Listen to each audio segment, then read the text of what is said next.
नमस्कार। कौन जड़े व्यक्ति एकाधार सफल बिजनेसमैन एवं जड़े पावरफुल लीडर हो पारे।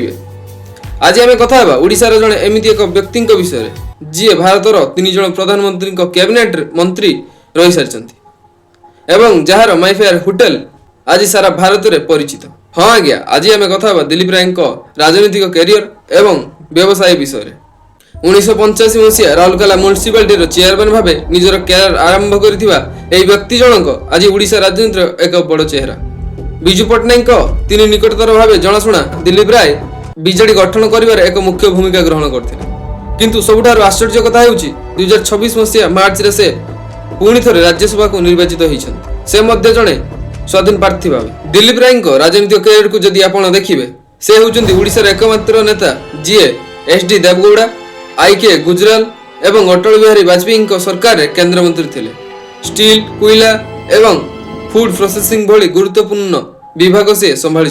2002 मसीह से प्रथम थर स्वाधीन भाव राज्यसभा जीति समस्त को चकित करथिले। आउ 2026 रे मध्य समान ढंग रे बीजेपी समर्थन रे से पुणी थे संसद को फेरी।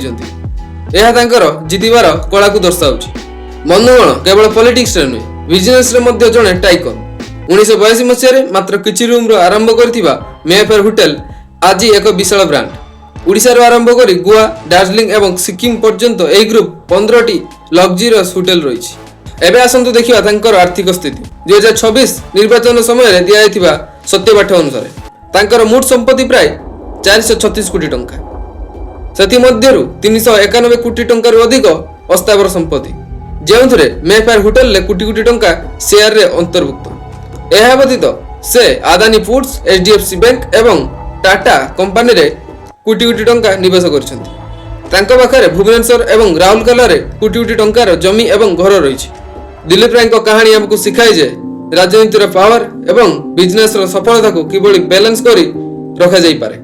जणे उद्योगी भावे से हजार हजार लोकन को रोजगार दैछन्ति, तो सेपटे जणे नेता भावे ओडिशार स्वर को दिल्ली पर्यंत पहुंचाइछन्ति। आपन को कोन लागुछि जणे व्यवसायी राजनीति को आसीवा द्वारा विकास शीघ्र हुए कि नहीं? निजर मतामत कमेंट रे जणांतु एवं जदि वीडियोटी भलो लागिथिबो ताले लाइक एवं शेयर करंतु।